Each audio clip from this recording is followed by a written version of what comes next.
time for the final word in sports all across the state. You're listening to Sports Talk with your hosts, Bill Kornbluth, Will Pelagic, and the Professor Tom Hayes.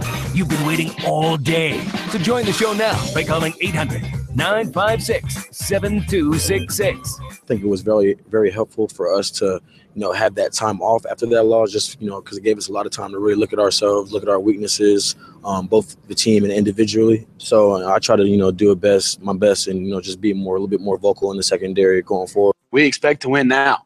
And that's what he always tells us, and that's what we believe. Never do we think we're going to, not win a game, and we expect to win every game every team that takes the field should. Good evening, everybody. Welcome into Sports Talk, South Carolina Radio Network on a Wednesday night in Columbia. It's been a busy day. ACC Basketball Media Day in Charlotte. Just got back from that.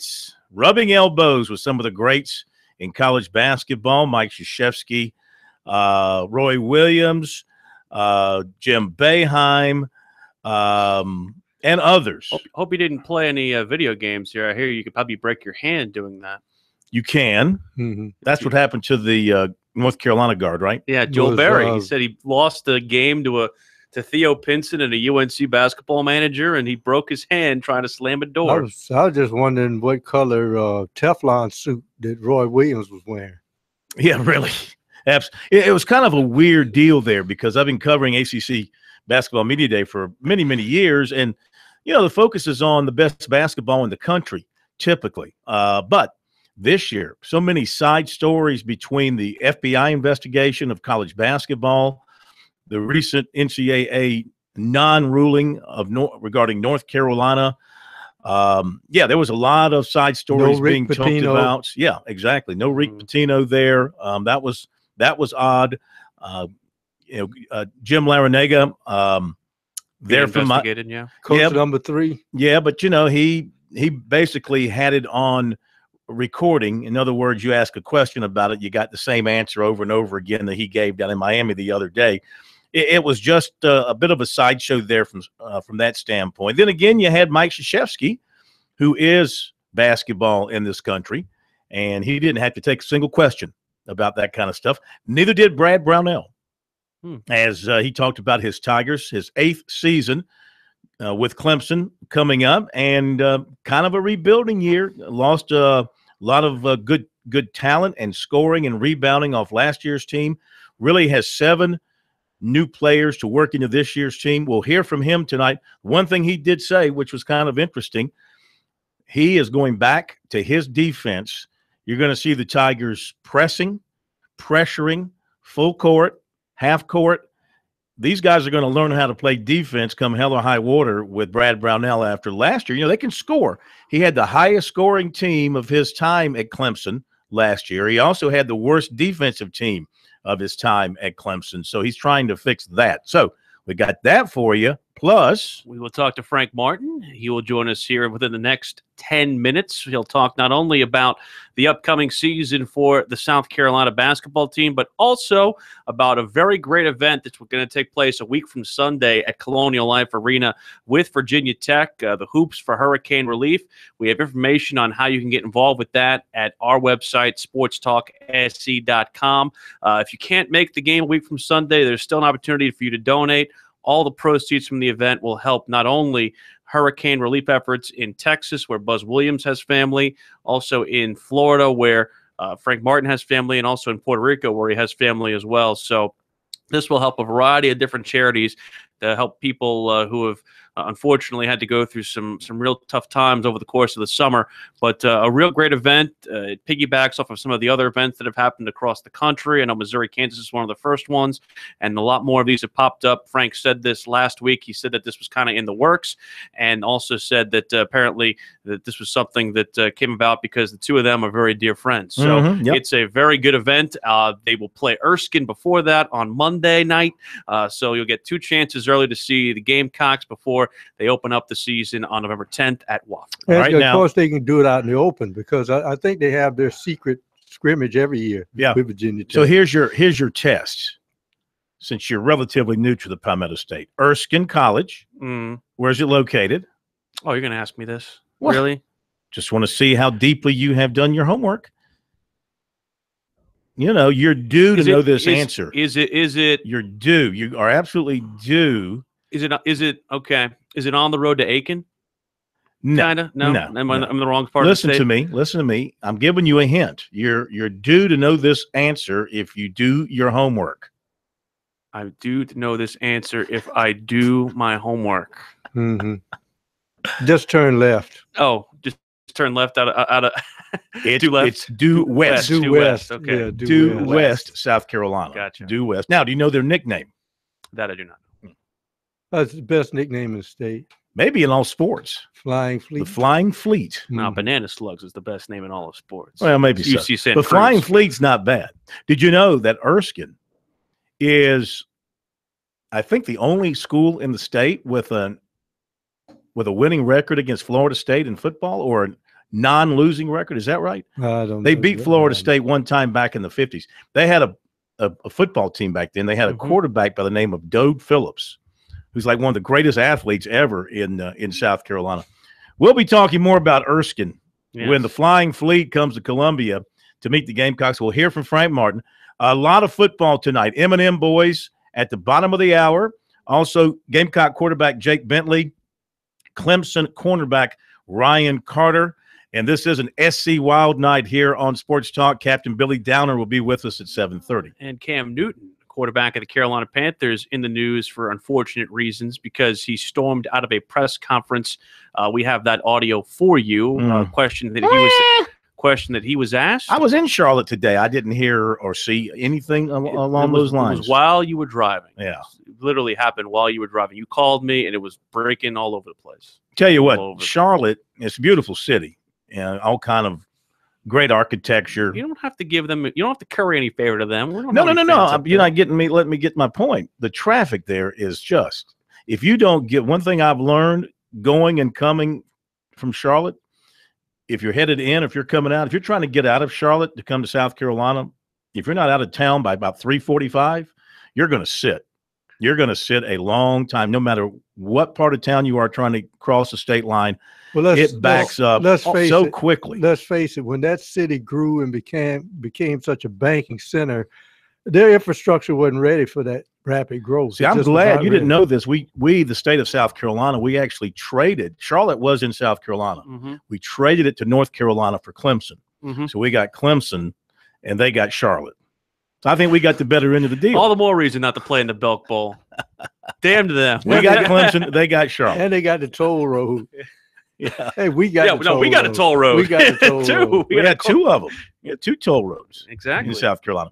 Another one on the way to Hilton Head. That's correct. I've actually taken that toll road too. Quick notes here. Martavis Bryant, speaking of Clemson, the former Tiger standout receiver who just keeps ticking off Coach Tomlin and the Steelers with his mouth and his antics. So they have benched him.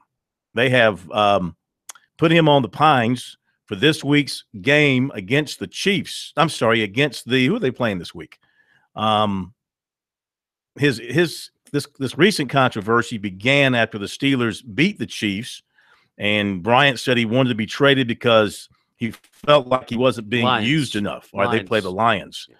Oh, no. We need the Steelers to be full strength against the Lions. Anyway, Martavis might be addition by subtraction. Is going to be sitting for that game. Justin Hunter is going to take his place. I don't think you cross Mike Tomlin. He just does not appear to be the type of guy to put up with a lot of nonsense. Well, he talked trash to Juju Smith-Schuster, and he also said some things about not playing and things of that nature. And that's what Pro always says. He loves to channel the Herm Edwards. Don't press send, man. That Twitter can get you into trouble. Also from the North-South Touchstone Energy Bowl, we have a roster replacement on the North team.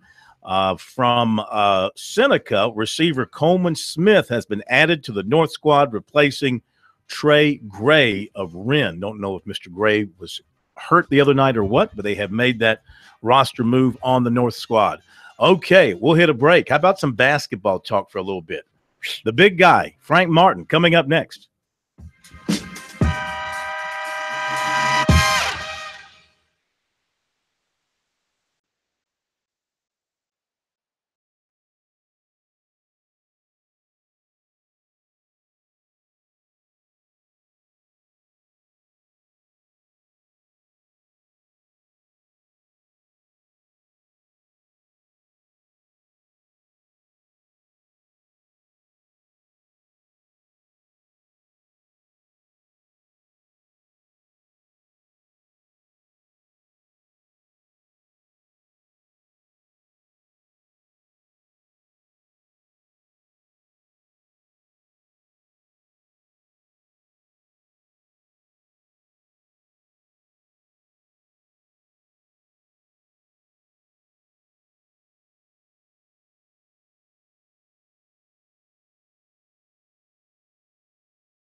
Sports Talk, South Carolina Radio Network on this Wednesday, and a real great venture from the South Carolina basketball team and the Virginia Tech basketball team that will take place a week from Sunday. Hoops for hurricane relief between those two schools at Colonial Life Arena, and now here to talk about it with us is the head coach of the South Carolina Gamecocks, Frank Martin. Coach, I know that you talked about that with us, basically kind of alluded to it during SEC Media Days.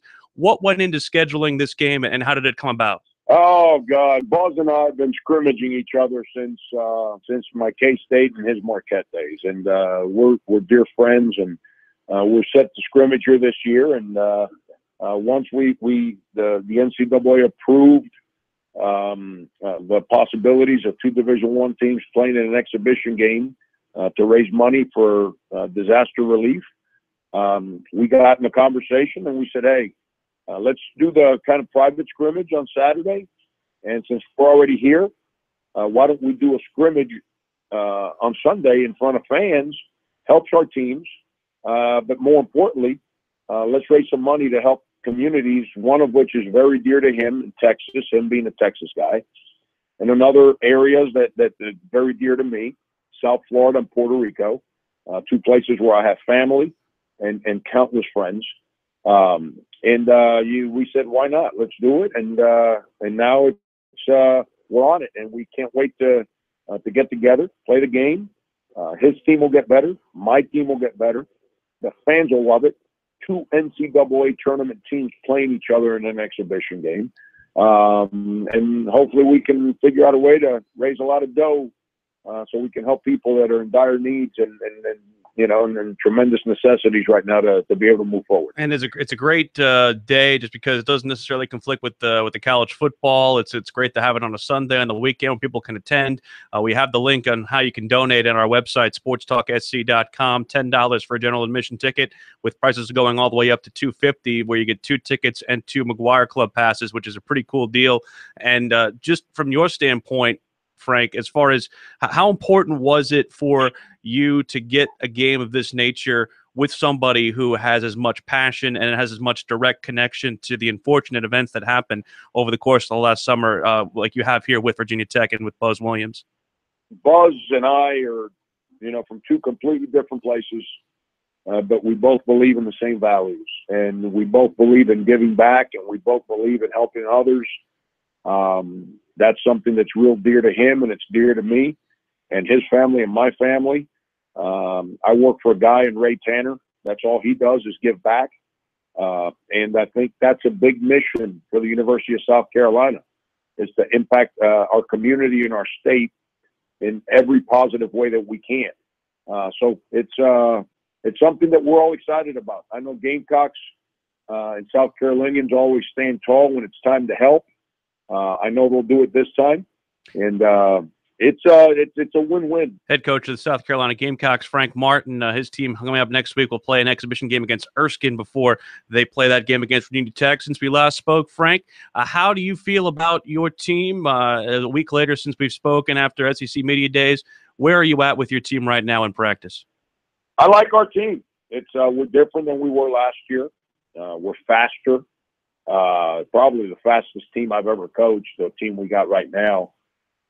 We shoot it from a whole lot of different players. We're interesting. I really like our team a lot. I love our personality. We play with a certain enthusiasm about us that's fun to be around. So now we got to go play games and figure out a way to all the returning players were all a lot better than they were last year at this time. And now the guys that are trying to lead, that helps me understand them so I can help them lead through their personalities better. And then the new guys, it helps me understand how they manage things, how they manage all these different emotions as a season brings on all of us, so I can help them grow. And that's what I'm excited about. I know they're excited, and we can't wait to get it on here. I know it's hard to expect the world out of a guy like Corey Holden, but what can you reasonably expect from him as he comes in here as a transfer and is expected to be a leading scorer on your ball club? Yeah, I mean, Corey has to obviously get back in games and play with referees in front of fans, television. You know, that's going to be when you sit out, that's the rust you got to shake off, because that's a different set of emotions than just practicing and working on your game. So he's going to deal with that, and he will. Torrey's a very talented player, has a great mind for the game, can really shoot, can really pass. And being in our system last year helped him understand what we do. So at least he has the piece of understanding how we want him to play. I've been around him for a year, so I understand how to manage him a little better. And now that way, early in the year, when he goes through the emotions that the games bring, he can get that rust out of him as soon as possible. Outside of Corey, who has stood out to you among the newcomers as somebody who can be a high-impact player for you?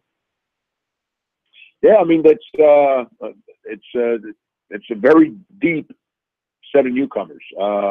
The two grad transfers are both going to help us, in Frank Booker and Wes Myers. Wes is a point guard, and Frank is a guy that can shoot the ball when he's open. I mean, he's learning how to shoot the ball on the move in some of our system, and I'm trying to understand where he's most comfortable shooting the ball so I can help him get to comfortable spots. And then you got the first-year guys, and David Beatty is you know, you hear people in the business talk all the time about he's got that Philly toughness. Well, David has that Philly toughness. You know, Justin Minaya is he's way beyond his age as far as maturity goes. Can really shoot it. Felipe Haas has an unbelievable understanding on how to play. Once again, can really shoot it, can really pass it. Kadeem Gee's a guy that you know, played last year, who I haven't mentioned yet. He's so much better right now than he was at any time last year. And then you keep going. Ibrahim Doumbia has NBA-level athleticism. We're trying to help him understand how we play. He's an unbelievable young man. Jason Cudd is going to he's humongous. He's an eclipse. You know, and he's got great hands, great footwork, and he's going to also become a very good player for us. I think they're all going to help us as this year evolves here. One thing stood out to me that you said last week, this first-year group has taken to the defensive side of the basketball better than any you've been around. What's behind that, and how is it different teaching defense this day and age? Just basketball's different at the high school level. You know, there's been a shift in emphasis from high schools to summer basketball. Summer basketball is great, but at the same time, those teams don't practice. And when you don't practice, there's no real team concept to it. It's all individually based. So players don't understand the intricacies of team defense. And to cover up some of those lack of practice habit, the lack of development that you have in your team defense through practice, teams play a lot of zone. And I tell kids all the time, you get a chance to play for money, you don't play zone in the NBA. You don't play zone in the D League. You don't play zone, and you play very little zone in professional basketball.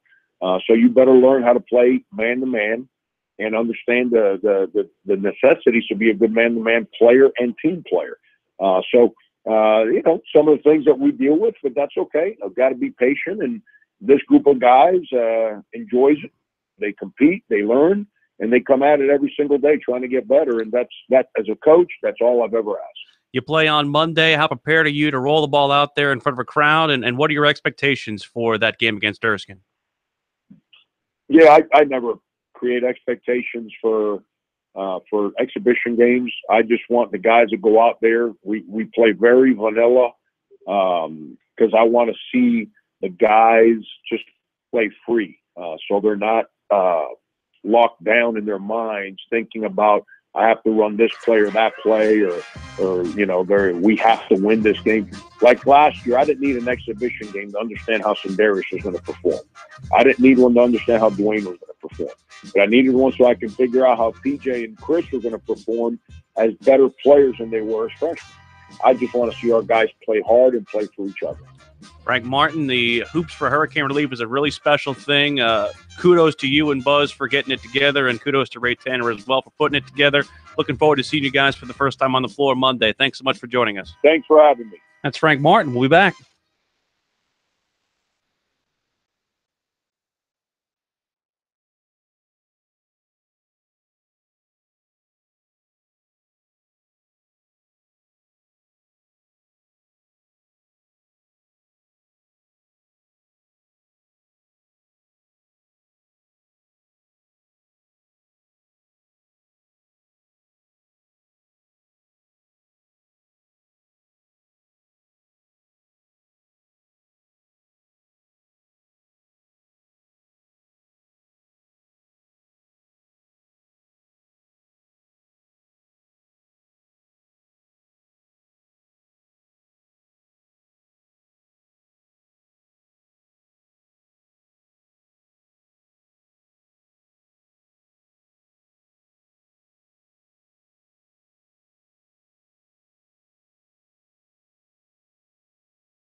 The big guys are up next. Corey Miller and Will Merritt. It's the M&M Boys. This is Sports Talk. All right, off weekend for USC and Clemson, but not for the M&M boys. I'm sure they were doing their homework, reviewing the last game, getting ready for this upcoming game. We welcome in from Clemson, former Tiger starting offensive lineman. He did some nice things in his career, Will Merritt. Did he? And for the Gamecocks, 9-time NFL linebacker, headhunter extraordinaire, former Gamecock linebacker, Corey Miller. Yes, sir. Hey, guys. How y'all doing? Doing great. Good to have the two of you with us here tonight. All right, so, Will, let's begin with you. How healthy is Kelly Bryant, you think? 100% ready to go this week? I do. I think he's back. I think he's going to be as good as you've seen him since probably earlier in the year. I think he's very healthy and obviously has taken some pretty good shots and had a couple of nicks and bangs, but that's what you get when you run a quarterback like Clemson does. And but I think he's from talking to the guys this week, he's ready to go, and I think that he's anxious to get back out there. As you guys know, the only thing that cures a loss is getting back out there and getting back in the win column. And Kelly Bryant's going to have to play a very, very good football game against a much improved Ted Roof-led defense. So I think this is going to be a big challenge. But Bill, from what I understand, he's about as close to 100% as he can be. Mm-hmm. And as far as Clemson and the rest of this season, Will, moving forward, of course, they lost a game last year and rebounded after that loss to Pitt and roll through everybody else. Can this team do the same thing, find that same focus and Sure. and attitude that team last year put together to finish strongly? Well, I think that what you saw after the Pittsburgh loss last year is you saw a demeanor shift about that you just can't show up just because you got the paw in your helmet and you've beaten everybody else and everybody's saying how good you are. You don't just get to roll those helmets out there and people are going to lay down for you. And that's exactly what happened against Syracuse, and they got stunned. Now, a lot of that comes from leadership on the team as much as it does from the coaching standpoint. So I don't know that Clemson has the same leaders that they did last year. I know that they have the same talent, but I don't know. I think we're going to find out Saturday night. It's going to be interesting, too, because your first game back out there, being back at home, and then on top of that, the weather is definitely going to play in the Georgia Tech favor if this rain does come in like they say it's going to. So I think it's going to be a huge challenge for Clemson. But as far as the psyche, I'm going to tell you this. They're saying almost the same exact things that they said last year. As far as we're not looking back at that loss anymore. If we beat Georgia Tech, we're right back in the driver's seat to being back in that Final Four.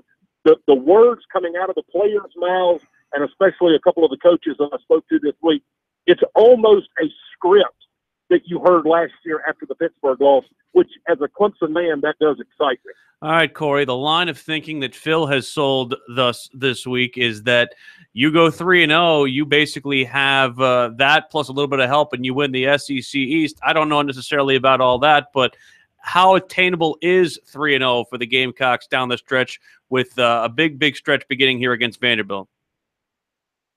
Well, I think it's going to be difficult. I think they should win this game against Vanderbilt at home. They had a chance to, heal up and get rested. The old linemen are back. And you had a chance to build some depth while those guys were injured. I thought those guys stepped in, built in very nicely, played pretty good. You feel like you can win that one.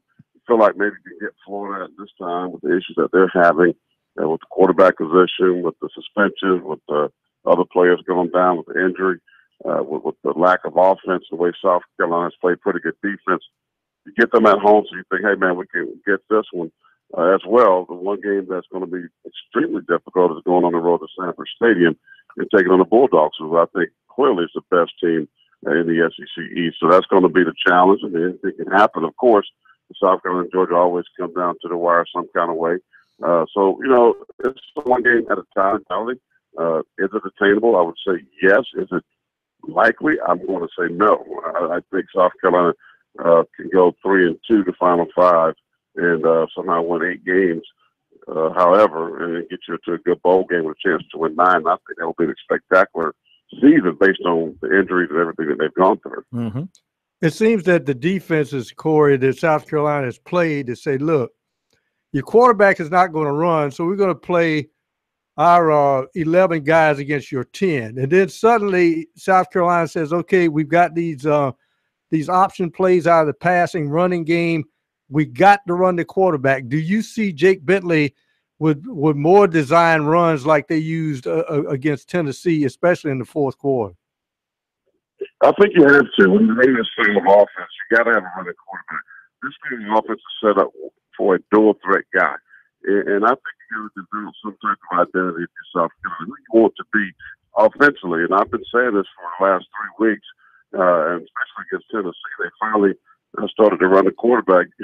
I was tweeting all game long. As there, the ends are crashing down.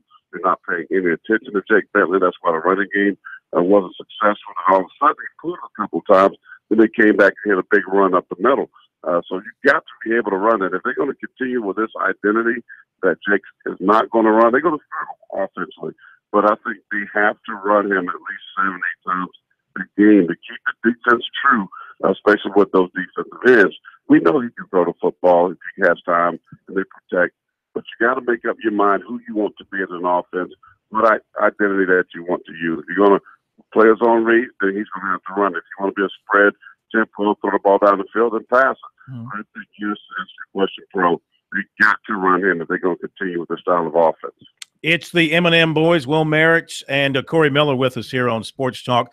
Now, Will, the Clemson defense had some issues at Syracuse as well, with some gash plays against them.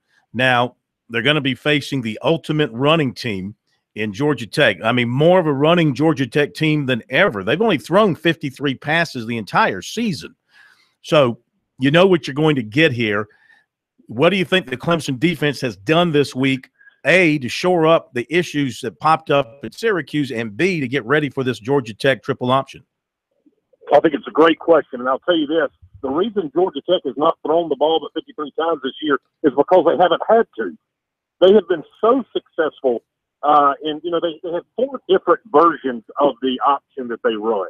And all 4 versions, typically what Paul Johnson does is that he just tries to find which version of the option that he's running, whether it's the triple or the dives or the freeze or the freeze option or the open field options or even into the boundaries.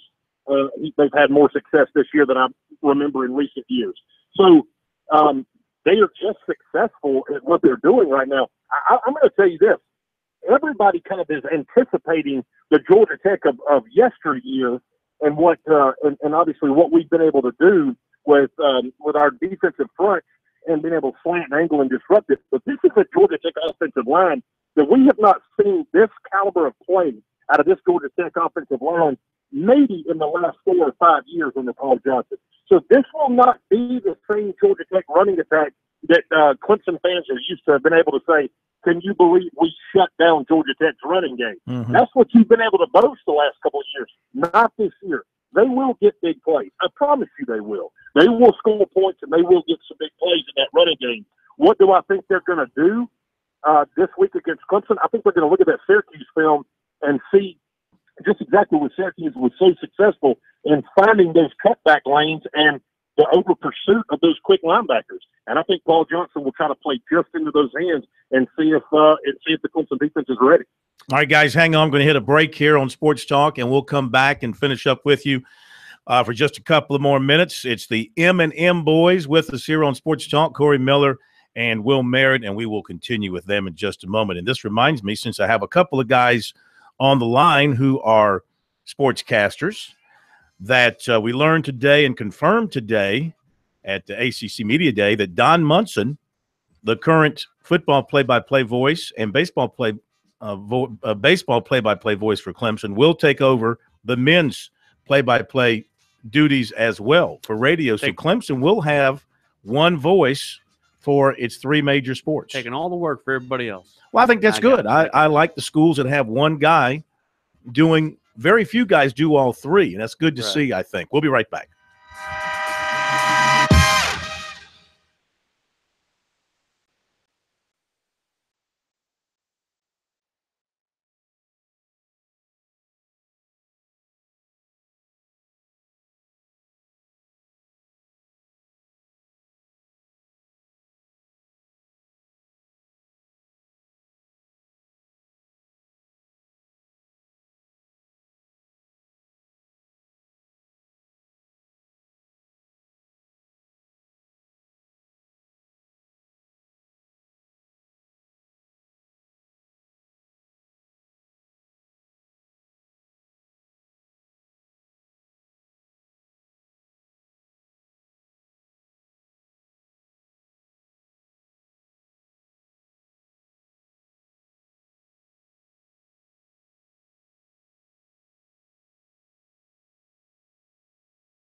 This is the place to talk Tigers, Gamecocks, and more. Sports talk across the state on the South Carolina Radio Network.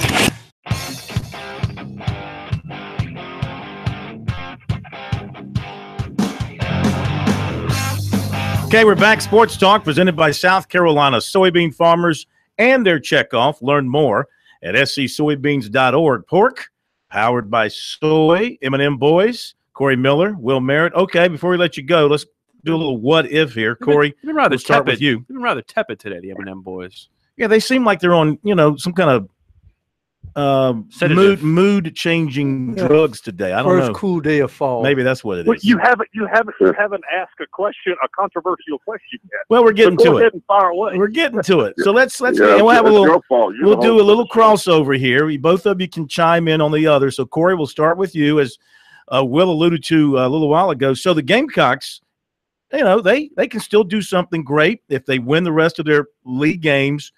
Get a little help, they could still win the East. It is possible. Don't laugh. It is possible. Do you see that happening? No. I don't see it happening. Well, I asked Corey first. Now we'll calm down. Go ahead, Corey. No, I think they win 2 out of 3. I think they're going to beat Vanderbilt. I think they're going to beat Florida, but I think they're going to lose at Georgia, which will disqualify South Carolina. So I don't see that happening. It would be great if they could pull this off.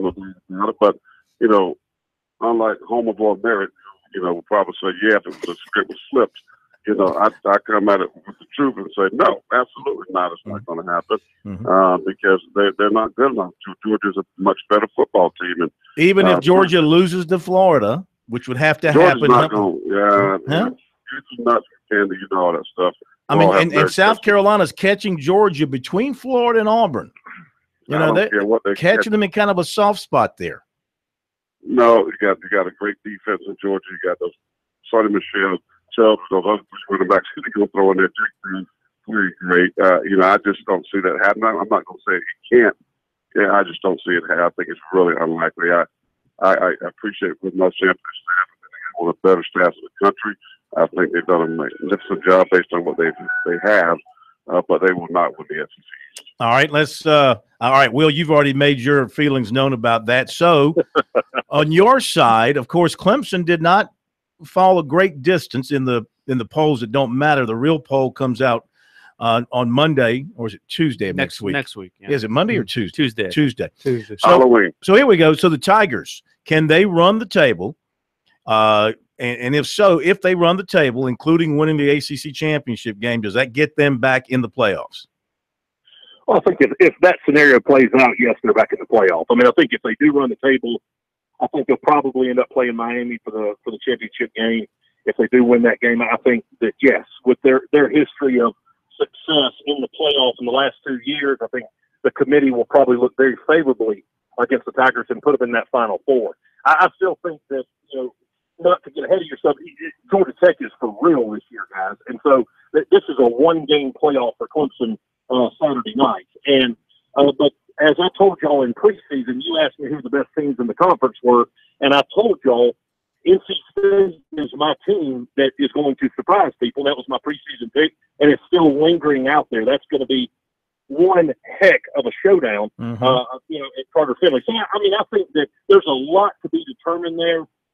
If they get past this one against Georgia Tech, then I think that the momentum is back on their side. They're back to knowing, hey, it is in our sights to get back to the playoff. Can they run the table? Are they talented enough? Are they capable? No doubt about it that they are capable of running the table and winning the conference championship game again. So, yes, I think it's a very attainable goal. Will, in your opinion, is this the best year you've seen in the ACC with the conglomerated conference as it is now? So many teams look like they can knock off teams in other regions. Well, I think you saw that last Friday night with Syracuse. Now, and granted, Syracuse comes back the next week and gets a loss. So I think Virginia Tech is back on the rise. Obviously, Miami being undefeated. NC State is playing like world beaters right now, after some early season stumble against South Carolina. But listen, I do believe this is a team that is getting better every single week. To answer your question, yes, I think that the ACC year after year is getting stronger. And I think that year after year, that Corey, you're chuckling. You're seeing you're seeing a lot better coaching. Corey's chuckling back. Why are you chuckling, Corey? What's so funny? I'm laughing at pro because, you know, like a lot of teams, so I'm like, okay, let's just be real, guys. Miami is defeated, but if you watch Miami play, hopefully you open your eyes. They're not that good. Okay, Right. I mean, they're I agree with the road teams. I mean, I don't think Syracuse is a great team. Yeah, they're good, but they're not great. Clemson is the best team right now, and I think NC State's the second best team in that conference. And again, when we're talking about rating the conference, I don't really like that conversation, but I'm not impressed. And listen, yeah, Clemson got to go to Raleigh. You got to go up there with 40,000 people in the stands. No, they'll have 60-something thousand. They'll be 60-something thousand. Yeah, okay. I guess 20,000 sitting on the grass and we works at Carter Finley. No, they don't have that big a hill, but yeah, they'll have a full house. It'll be a big crowd. It'll be a big game, Corey. It's a big game. Hostile environment to try to win a ball game. Listen, the bottom line is this: as I told you last week, Clemson does not run the table because you look at the game. We could talk about Kelly Bryant and all of this stuff. There are some holes in this football team. The liability is going to be their passing game, and it's going to come back to haunt them. Kelly Bryant could be healthy all he wants to. Nobody's afraid of him throwing the football down the field. He can take the ball down the field anyway. And what did he have? 2 touchdowns, 3 touchdowns? Nothing. I mean, so this is a different football team. And Will said something I agree with. Leadership is a question. Number 4 is not on that team anymore, winning the victories. So my thing is, when you're talking about winning out, they're not one of the best 4 teams in the country. Period. I don't care if they win out or not. Right. I will take a Notre Dame. I will take a one-loss Georgia team over them all day, every day. With this particular team, not last year, has nothing to do with last year. They're a great team last year. I'm saying this year, a totally different football team. Top 10, yes. If it was 18 playoff, probably it should be in. But 34 team in the country, they're not even close, in my opinion. All right, let me ask you real quick. Got about a minute for both of you. If this were November 25th at Williams-Brice Stadium, Corey, hang on, Will. Who walks out with the W? I know we still got about a month to go, but as of today, based on what you're seeing, the trends, as the way things are trending, what do you think? Who's the trendy? Who's the sexy pick? Who's the sexy pick today? They're really come in as a 7-point favorite. That's about it. And here's the confidence that those guys are waiting for this game because of the embarrassment last year. They're playing in Willie B. Stadium. Clemson went to Syracuse, who's very good as South Carolina, not even close. Yes, I'm thinking South Carolina. They're going to win this football game. That might be the game.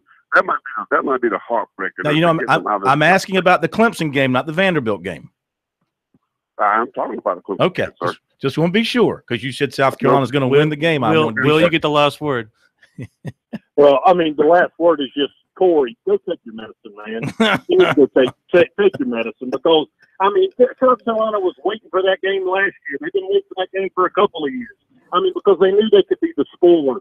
Listen, say whatever you want to. The better team is going to win that ball game. Clemson is by far the better team. It's really not up for discussion at this point.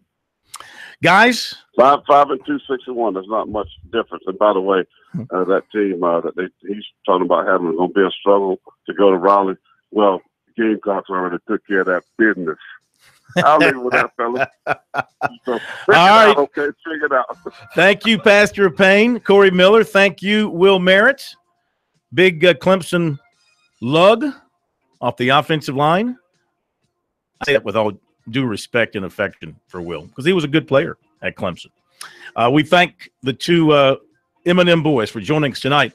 Our poll question on our website, SportsTalkSC.com, is USC closed the gap on Clemson this season. I wanted to hear them answer that question. I'm sure that would have been. Well, that was sort of the point of the yeah. Last game question. 52% say no, they haven't. 47% say yes, they have.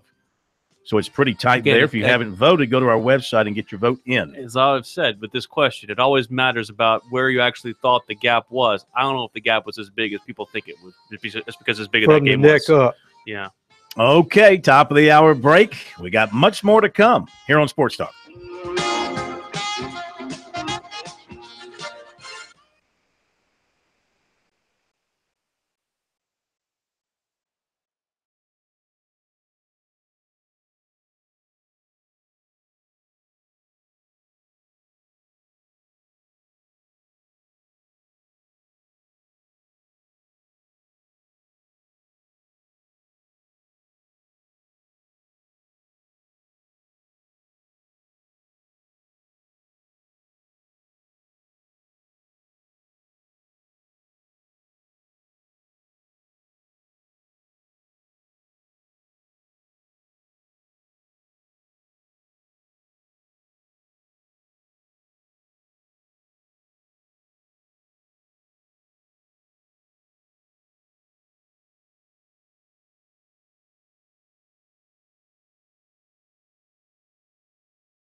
Round 2 of Sports Talk up next with your hosts Phil Kornbluth, Will Pelagic, and the Professor Tom Hayes. Don't leave us hanging. Join the show, 800-956-7266.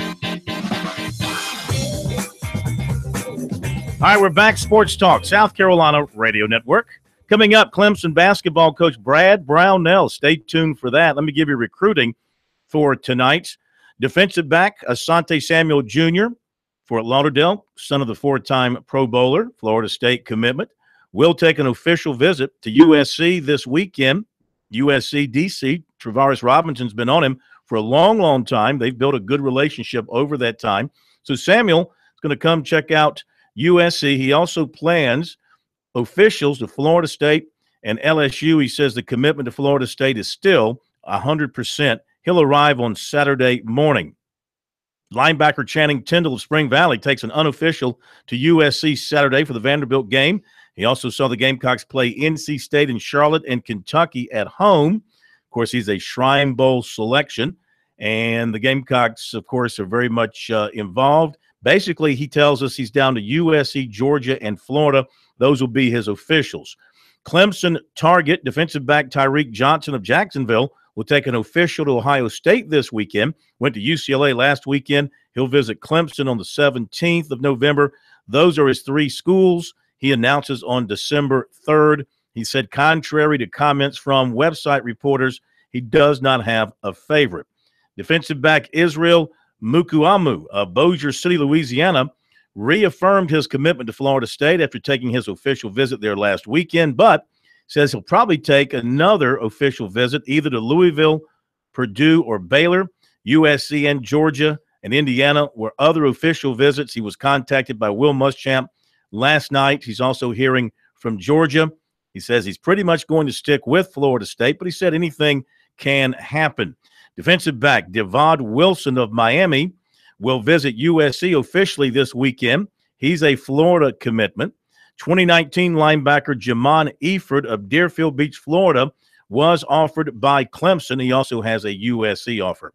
In basketball, 6'6" Zion Williamson of Spartanburg Day on his blog at USA Today last night announced he'll visit North Carolina officially this weekend. He's been to Kansas, Kentucky, and Duke for officials, Clemson and USC for unofficials, and Clemson offered 2019 6'3" Trey McGowans of Hargrave Military Prep in Virginia. Now, speaking of the Tigers, at ACC Media Day today, I had a chance to sit down with Brad Brownell. We talked about his plans on improving the Tigers defensively. Well, we hope so, and I just feel like we have more depth on the perimeter. We have more guys, and it takes more guys to play full court and to play aggressively, and we're certainly going to try it. I think it can help us initially apply some pressure and create some energy defensively for our team, which I think at times throughout the course of the long season, got away from us. And I've got to figure out a way to help this team that way, and that's one way we're going to start. I got to believe, too, a bounce-back year by Dante Grantham would go a long way to helping this team. It really would. I think Dante's a guy that he does a lot of different things. He's a ball handler. He's a passer. He's a distributor. He can rebound the ball. He can make threes. I do think we need his presence. I think we need his 6'8", 220-pound body to be a live body around the rim, protecting some things for us defensively. And offensively, I think he's a guy we can move all over the court. I don't think he's not a Jerron Blossom game where he's going to probably have that many shots every night, or he's going to attack the rim as frequently as Jerron did. But he's a great facilitator. He can really pass. He can really see. He can play point guard in some situations. So I think he's one of those guys that I'm hoping his stat sheet will have a lot of numbers on it, whether it's assists, steals, blocks, rebounds, and some points as well. Are you seeing kind of a comeback from him in practice? Yeah, I feel good about the way he is. I really do. I think he's, again, some of this isn't easy. We do have guys that can score. We've got Marquise Reed can score. Shelton Mitchell can score. Elijah Thomas can score. Abe DeVoe can make baskets. A.J. Oliver coming off the bench is more than capable of shooting in a three. So, again, I don't know that it's going to be directly related to points. I think some of it will be, and there'll be games when he has huge games. But I do think his ability to share, his ability to do different things, his versatility is clearly evident. And some of that's because he's getting the ball more, doing more things now that Jerron is gone. Elijah Thomas last year at times showed he could be a dominant player. Can you get that out of him on an every game basis? Well, that's the whole key with Elijah. You bring up a good point. He is a talented guy. He's got good low post moves, good hands. His energy level has got to be better. His consistency has got to be better. His coachability has got to be better. He's got to listen and take the coaching because we're trying to keep him out of foul trouble. And thankfully, it has been. He's made a concerted effort to work harder. He's made a concerted effort to have a better relationship with his head coach. He's around the office more. He's in the gym. He's worked really hard in the weight room with Coach Bewley. I think the light is starting to come on for him in terms of just building a consistent work ethic. And there's no doubt that he has some skills and some talent, and I'm excited to see his development this year. He certainly is our primary inside threat, and we hope to get him the ball a good deal this year. Did you guys butt heads a few times last year? Oh, absolutely. He's a guy, and he was in a tough position. He was a guy that didn't become eligible until middle of the year, and so we're already kind of off to a good start, and now you're trying to add a good player, and you have Sidi Jate there, and I think he thought it was going to be easy, and it wasn't, and there were times he struggled, and I think that excuse me, I think that surprised him. There were other times he did very well. It was just consistency was the problem, and there were times he got frustrated, and when that happened, he wasn't always a guy who listened very well and was coachable. That's just maturity. He's a guy that just needs to grow up, understand. I think he's done that. And I think he's really eager and hungry to prove that he's a good player. And I'm excited to help him because I think he's a talented guy. We want to help him reach his goals and dreams. The influx of new guys, really 7 when you factor in the player who was hurt last year. How well has that gone integrating them into the program and into what you want to do? It's gone really well in terms of just how much our guys really get along, care about each other, enjoy each other's company. It is a different dynamic for me as a coach because you have 5 guys that kind of know what to do, and then you got 7 guys that really don't know much of anything. And Scott Spencer, unfortunately, was really hurt most of last year, and it was kind of a wasted year. He's back. David Scarr was a transfer who sat out. I think will help us defensively, especially. Mark Donnell is a transfer from Michigan who has experience, just not experience in our system. So we're trying to get him to learn what to do, but really like the fact that he complements Elijah Thomas and feel like we have a good complement there at the center position. Then the 4 freshmen have just been really fun. Malik Williams has an unbelievably outgoing personality and is a positive guy that's clapping all the time.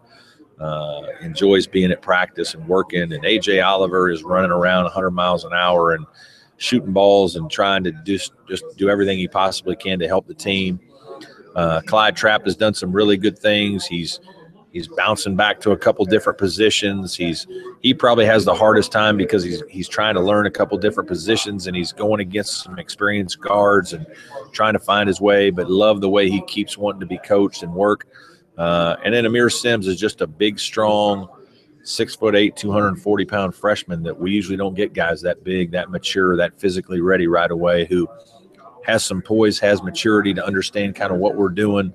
And of all the freshmen, he probably sees the game in a way that slows it down better and makes him make adjustments. So super excited about him. All right, Brad Brownell, Clemson basketball coach, today at ACC Media Day. And he was one of the coaches who did not have to worry about questions regarding the FBI investigation, about bogus classes and fake diplomas and free grades and playing ineligible players and paying players money. He didn't have to worry about that at all. What was the record last year? 17-16. Okay, well, see, that's why you have to worry. Everybody's cheating. If you're not cheating well enough, I mean, that's the thing. He does need to worry about one NCAA trip in 7 years. He needs to get the Tigers to the dance. Dante Grantham resurrection time. Well, that would be a big help for sure. Back in a moment.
Now back to Sports Talk, South Carolina's most listened to sports talk show for more than 30 years.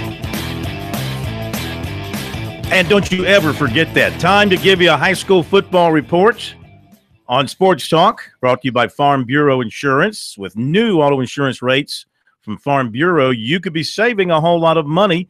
Even if you've received a quote before, rates are now more competitive than ever. So get a no-obligation quote today at favrates.com.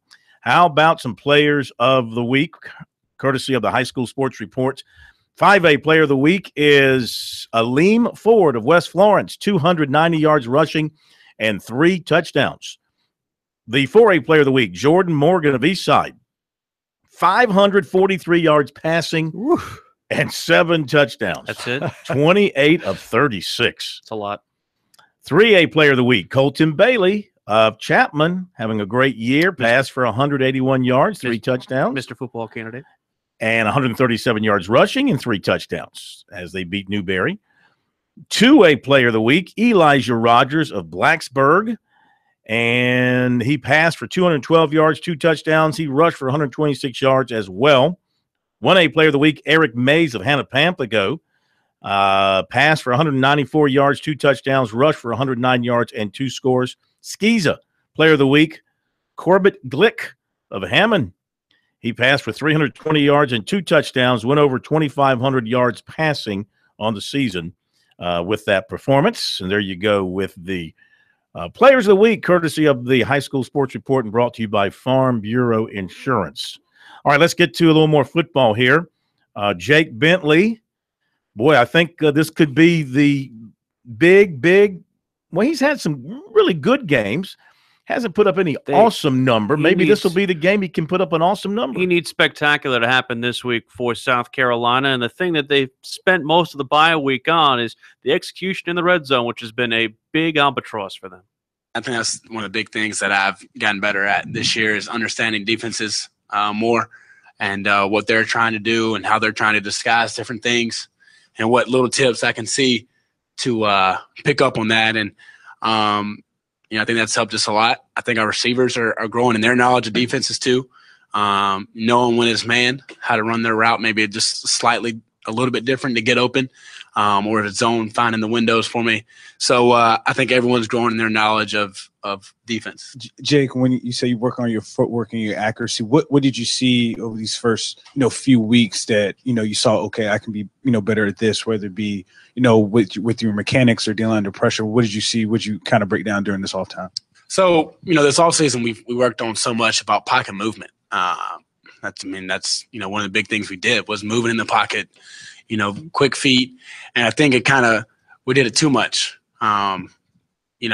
So trying to slow back down and get more comfortable with my feet, keep them in the ground more, not overstriding, just keeping them right underneath me with a good base and just delivering the ball.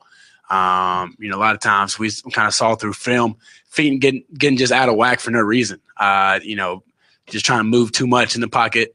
So we just worked on real subtle movements in the pocket, keeping my feet ready to throw and just delivering a good ball. How does your record now jive with what you guys expected preseason? We expect to, come out and compete in every game and give our chance ourselves to win.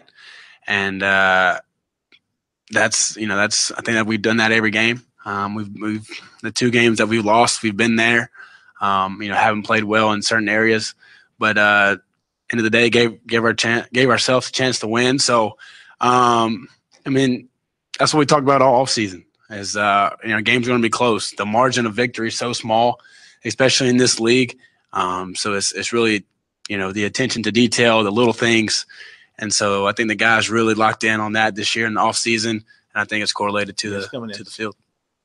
That is quarterback of the South Carolina Gamecocks, Jake Bentley, and it's very, very, very imperative this week that they end up getting themselves at least a little bit of rhythm early, because if they can't get the rhythm early, then it's only going to create more and more questions against that Georgia team. Yeah, no question about it. All right, let's go to the Clemson side of things. Earlier this week, yesterday actually, caught up with the Tigers' outstanding corner, Ryan Carter, a guy that has emerged as leader of that secondary and terrific player in many ways. A lot of people didn't think he'd be that good, but he's turned out to be just that. And we talked about, of course, the loss to Syracuse, having a little bit of time to get over that and sort of putting that loss behind them and moving ahead to Georgia Tech.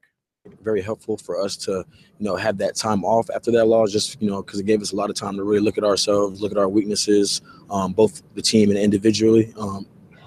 So I try to, do my best, and just be a little bit more vocal in the secondary going forward. But I definitely think, we put it in the past, and now going into these next games is really just a one-game season, and we're trying to take that mentality the whole way, because that's going to be the biggest thing going forward, is just, locking in who we have that week rather than looking back in the rearview mirror. You guys went through this last year after the Pittsburgh game. So what do you recall from that time that you can learn from that will help you and the others moving forward? I would say the biggest thing was just responding. We definitely were devastated last year. It was very tough, throughout our whole locker room, and the vibe, and it was all that was really just tough. And but I feel like as a team, we just locked in and responded, and we responded to the adversity that we were facing. So I think the biggest thing was just making sure that that we know each other, and we know that the chemistry that we have in this team, that we can still get the job done. And that's exactly how we got to take it on this season. It was definitely tough that we had that loss, but I think it was very eye-opening as well. So I definitely think that we'll be good going forward. Dungy had some success against you guys up at Syracuse, running the football with the option and things like that. Now you're really going to see a team that is unbelievable in running the option. So what things do you have to shore up coming off the Syracuse game and your defensive effort there to have success against Georgia Tech? I think just staying physical, staying really, really physical. I think that's going to be the biggest, thing in this game, is just, who's going to be more physical at the point of attack. And I feel as though, Coach Venables does a great job getting us ready in the type of scheme that we're about to see out of Georgia Tech. It's so easy for corners and safeties to fall asleep in this type of game because, they just don't throw as much. But I always took pride in this type of game because, you got to set the edge from a corner and from a safety, and just be ready to come down and fill the gap and fill it where the help's needed. So I think, we'll be good there going forward. And the thing about Georgia Tech is you can't fall asleep in pass coverage because they'll sneak somebody behind you. And this quarterback's pretty good at throwing the ball, and they seem to always have one or two receivers who can get deep. Yeah, so I think that's why I always try to preach to the secondary during this type of week. It's still high stress. You can't, like you said, fall asleep against a team like this, because as soon as you do, it's a touchdown. That's 6 points going the other way.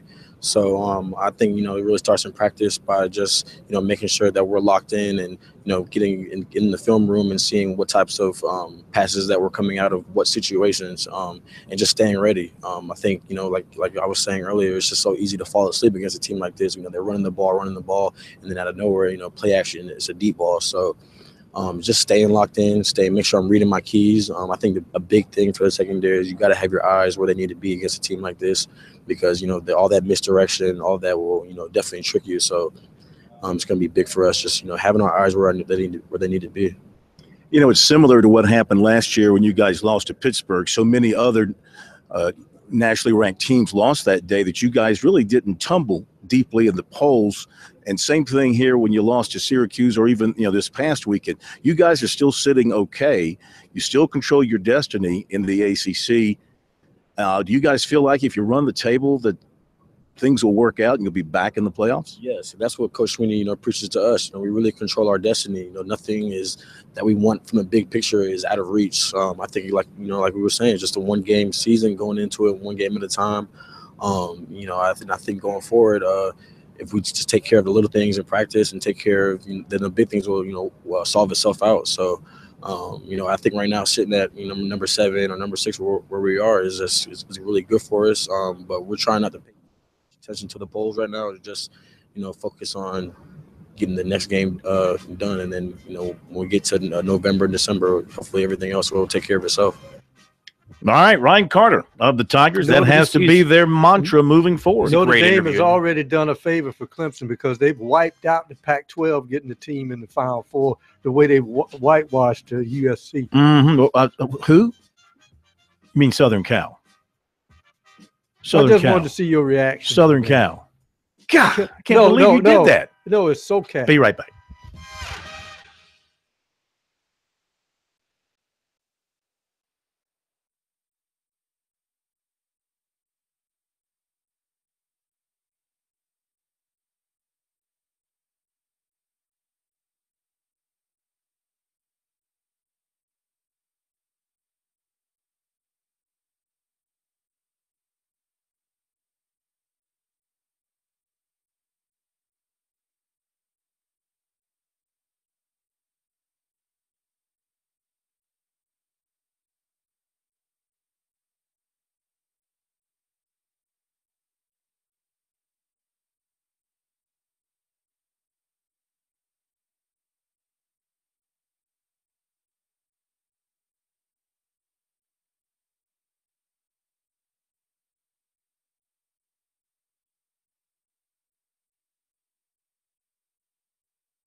It's time to get wild with SC Wild. Everything hunting and fishing from the South Carolina Department of Natural Resources and your host, Phil Kornblut. SC Wild on Sports Talk on the South Carolina Radio Network. Who'd you say was the host? See? That would be you and I, Bo. It just, all I heard was me and Captain Billy Downer. Does it mean I get to leave? If you want to. Now we want you to stay. We got to update that. Put Will's name on there too. That's too many hosts. Yeah. Too many cooks spoil the broth. It's a lot of sharing. Welcome into another edition of SC Wild here on Sports Talk, starring the captain, Billy Downer. We are just the sidekicks here. He is the man when it comes to the great outdoors in South Carolina. It's finally getting a little cool out there. Before we get into the notes of the night, did you see the story in the papers about a black bear that showed up in a family's backyard in Johnsonville. I did. I actually saw pictures of that. Yeah. Yeah. Did you see that thing?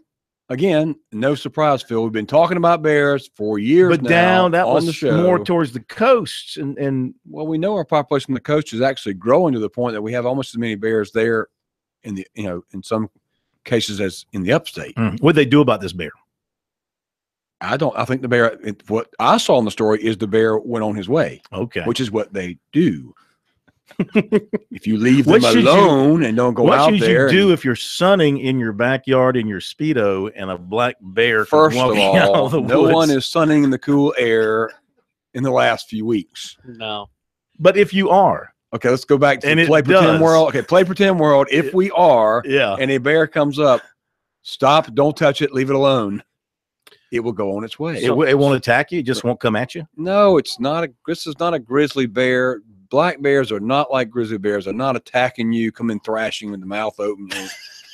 You're trying to create public fear and no. I'm asking. I'm trying to be educated. Stampede. Trying to be educated. So I was doing a little. Now his story. I had a nice little stroll in the Vista earlier today. Vista. In the Vista, I was going for lunch.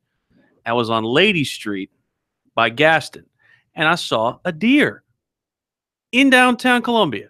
And you were saying this happens from time to time. Yes. And this is something, again, it's the time of year. People have to be aware of that. And obviously, it's reason why we're in the middle of deer season. Yes. Deer are on the move, particularly this time of year. We've got a little cool weather going on. And now, if a deer hunter was driving by in the Vista and saw that deer, could he stop and shoot it? I mean, no. The answer to that question is anyone can do anything they want to do. Right. Sometimes it costs more. Yes. Remember that. That would be illegal in the Vista. Again, correct. That's the correct question. Okay. Yes. Okay. That would probably be illegal and against town ordinance, I am sure. Okay. To discharge a firearm. To be clear about this. And the weird thing about it is that, if you are on the road, you see a deer, a lot of times deer will almost like disappear. In the thin air almost. I mean, it's like you see them and all of a sudden you get startled and all of a sudden you look back up and they're gone. So, but seeing a deer in downtown is a little strange. However, you got to think there's lots of areas, not to say wilderness areas, but there are intermittent areas of woods, patches here and there that deer can mingle and move through into the city. So again, cool weather, deer on the move. Cool weather this time of year begin to get the bucks in what we call the rut, which is when they are in the breeding season, they are chasing does. So as they are chasing and pushing does, sometimes does get pushed or bucks push into areas you don't normally see them. This is the time of year that they're not thinking too much. It's an opportunity for some hunters to be able to take deer that would otherwise be very cautious. So the rut is beginning, probably the pre-rut, probably not the full rut, but generally speaking, the last 2 weeks of October and the first 2 weeks of November is that time that everyone says is the best time for deer hunting. Prime time. How much longer is deer season? Deer season goes through January 1st. Halloween. In fact, gun season is now open throughout the state in all game zones, we just got there. So all game zones, gun season's open. So a lot of interest there. But again, several nice bucks have been taken in the last few days. I would expect to see more nice bucks taken here as the cool weather continues. Looks like we've got a little bit of another cold front coming through Sunday. So the first of the week's going to be cool again. And it's got some rain coming in too, apparently. But dropping temperatures into the 30s, which we have not seen yet, that I know, across the state, we get into the 30s when you really start seeing a lot of uptick out there. How does rain affect the season? Rain, yeah. If you get a flood, it affects it a lot. Like we had 2 years ago, it can close the season in certain areas, but rain doesn't have as much of an effect. Heavy rain, typically deer bed down. Light rain, deer will continue to move. All right, bear season is open. Got several seasons open right now. Bear season is open for party dog hunts and game zone 1. I had to write this down because I do not know a lot about the bear season in upstate. But party dog hunts are open in game zone 1. What are those party dog hunts? That's basically dog hunting for bears. Okay. For bear, excuse me. And that's a party means it's a group of people. Gotcha. So still hunting for bears open in game zone 4. This will be interesting to you through October 30th. This answers your question about the bear. What we do, that's the hunting season in game zone 4. It includes private land in Georgetown, Horry, Marion, Williamsburg counties only, and the following WMAs: Cartwheel Bay Heritage Preserve, WMA, Lewis Ocean Bay Heritage Preserve, WMA, Little PD River Heritage Preserve Complex, Waccamaw River Heritage Preserve, WMA, and Weetee, WMA. The statewide limit is 1 bear, no sows with cubs, and no bears 100 pounds or less. And a bear may not be taken over bait. So you cannot take you can take a bear in like game zone 4, we're talking about here, in those counties listed in Georgetown, Horry, Marion, and Williamsburg counties only. You can take them from a deer stand, but you cannot take them from a deer stand where corn is present. So the deer. So you can't lure them. You can't do anything to bring them out. Cannot lure them. That's correct. So for more information on the bear season, visit our DNR website at dnr.sc.gov for specific information on the bear season. We're getting some real reports of some stripers in the freshwater. Yes, stripers from Lake Marion to I just got a fresh text in, and I'll give you that information here. So fresh text in coming in from Lake Greenwood and Lake Thurman from my good friend, Officer Rodney Cutter, giving me the report that they are doing very well in Lake Thurman, schooling, catching stripers and hybrids on live blueback. Also doing well on Lake Murray here locally. Crappies are biting great on Lake Greenwood and Lake Thurman. For the schooling fish, stripers, they say throw a fluke or a Rapala shad number 5. Be very specific. Lake Marion, stripers are schooling there as well. Typically this time of year, October, November, it gets cooler. Stripers begin school. School is when they come to the surface, chasing bait fish. Typically you look for birds. Birds will also congregate in that area. Boats go to the birds, and you'll find the stripers. They'll be congregating, schooling right there. So the favorite for most people on Lake Marion, cast a bucktail or a spoon. And yes, spoons, old school style, but the old silver spoon still works well. Really? Yes. All right, saltwater. Saltwater. The speckled trout bite is on. Full announcement here. Speckled trout bite in the Charleston area. First Sergeant Greg Gardner, another great friend of mine. It is on. People are begging to go. They are biting. This is the time of year they do that. How big? How big normally? Your minimum size on your speckled trout. I got to make sure I look at that. 14 inches are minimum size there. But I mean, typically, what are they bringing in? What are they bringing in? Anywhere from 16 to 18-inch fish. Okay. 20 inches are good fish. 25s are really good fish. But I mean, they are biting, and typically your 18-inch size fish, they are biting very well. And I didn't know that redfish was native to the U.S. state of South Carolina. The redfish? You said redfish is good as well. Yeah, spot-tail bass. I thought that redfish was more of a Texas thing. Redfish are doing very well as well. Again, flounder gigging this time of year. People don't think about flounder gigging in October, but it's pretty good this time of year. Yeah. Your gigging will close for trout and redfish December through February. So don't forget that. So next month's the last month coming up to be able to gig for trout and redfish. Sheephead's still good on the jetties. And better catches again on near shore reefs as well. Shrimp baiting season. Shrimp baiting season has been very slow so far. Reports I've gotten. It is open through November 7th at noon. All reports are shrimp are small. The catch has been spotty at best in the lower Charleston area. Better catches north of Charleston. Awandale would be north of Charleston. Yes. Is that a better place to go? Yes. Bulls Bay. Bulls Bay. After the break, we'll hit college deer clinics. All right. If you have a question for the captain, you can give us a call, 800-956-7266. You can also shoot us an email, talkback@sportstalksc.com, on Twitter @SportsTalkSC. If you want to send us a question or comment there, we'll be right back.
It's time to get wild with SC Wild. Everything hunting and fishing from the South Carolina Department of Natural Resources and your host, Phil Kornblut.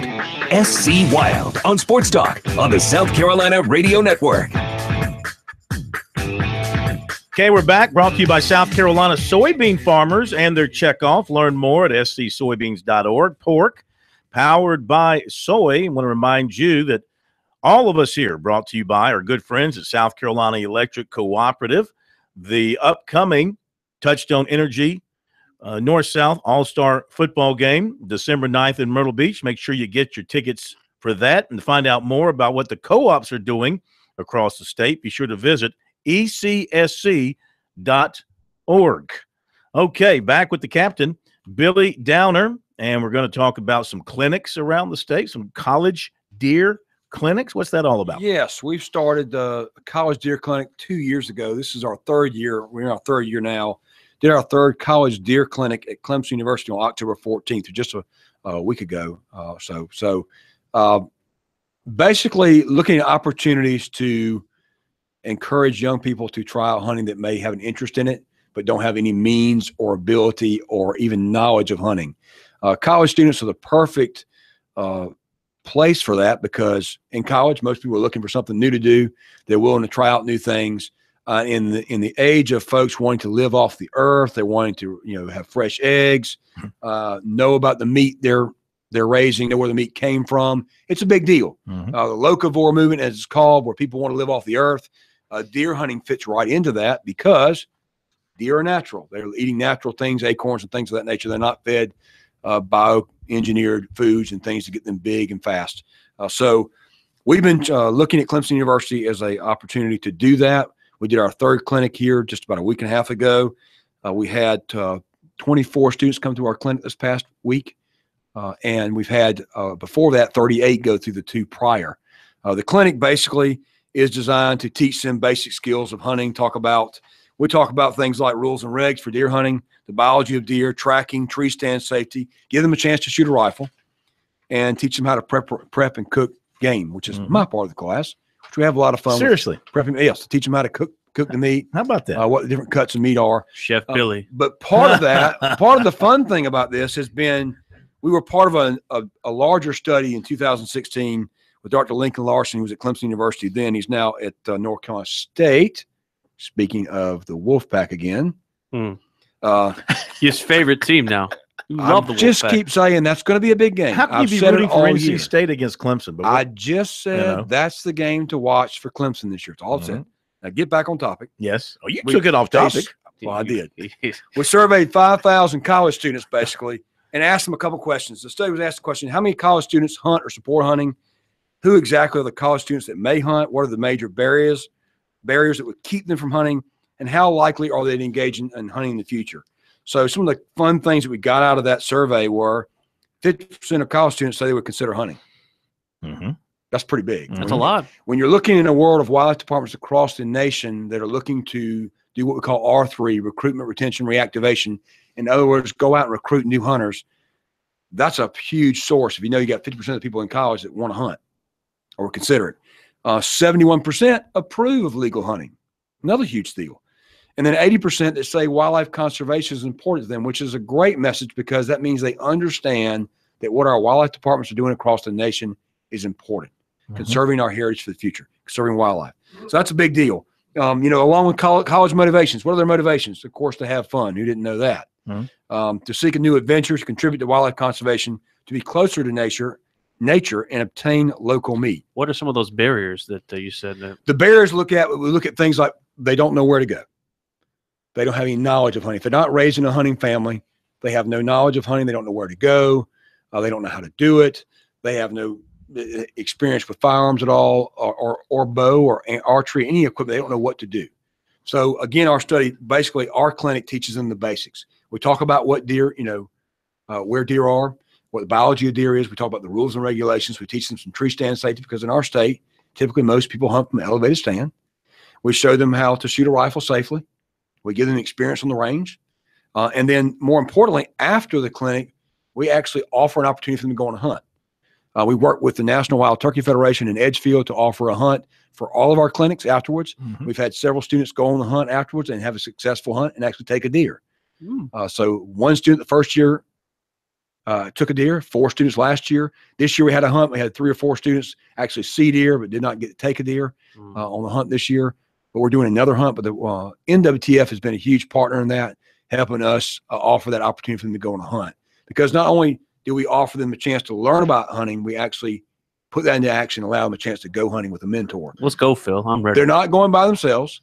They sit in a stand with an educated person with a mentor. It's going to help them make the right shot, to know when to shoot. Post-clinic observations for us that have been real big. Again, many college students say they consider hunting.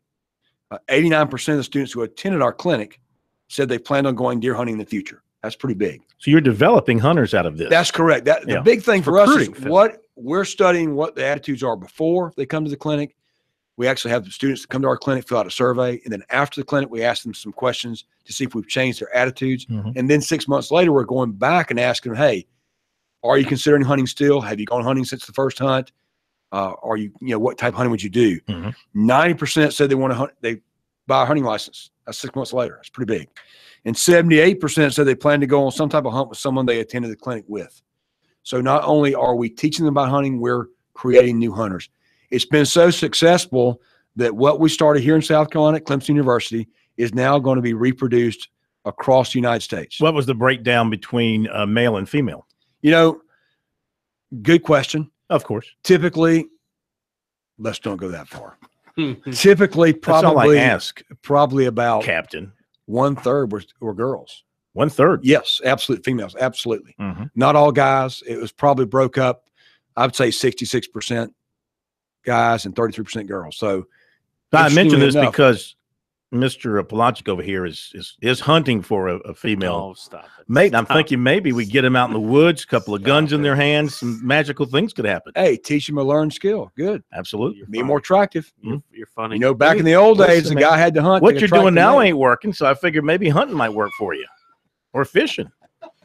We have gone way far afield, pardon the pun. Yes, we have. But again, the success of this program has been tremendous. We're very pleased with it. This year, we're actually expanding it. We're going to do another clinic in the next week, in 2 weeks from now.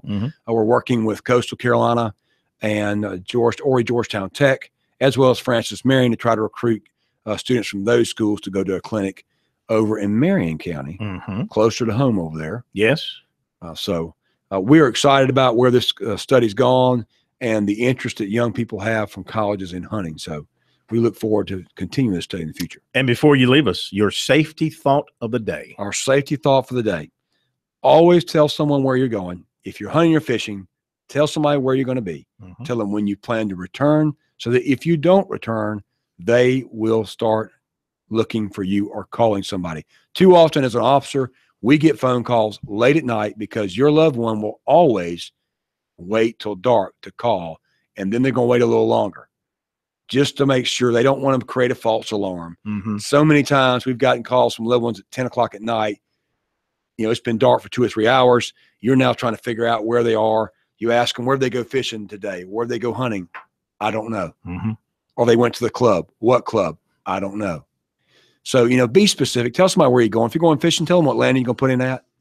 Tell them where you're going fishing. That secret hole is not so secret that you put your life in jeopardy. Tell them where you're going. Tell them when you plan to return. Again, so when you don't return, they will start looking for you. They can have better information for us as well. Plan your hunt. Hunt your plan. Sounds like a plan. Solid advice. And with the colder weather, this has got to make the hunters happy, right? It does. It makes me happy. Want to get out there, get a little Looking muddy. Forward to a a good chilly. deer hunt coming up. So go out there again. Deer season in full swing. The rut is on or fixing to be on. So get out in the woods and put some time in the field. Captain, as always, we thank you. We'll see you in a couple of weeks, if not sooner. Thank you, sir. At least a couple of weeks. That'll do it. Sports Talk and SC Wild on this Wednesday night. Hey, I'll see you tomorrow. Yeah, I'll be here. Yeah. You'll be here? I'm planning on being here. Okay, you'll be here. And as always, from the Citadel fans, go Bulldogs. That'll do it. Thank you, Brian Leonard, as well. Have a great night, everybody. We'll see you tomorrow.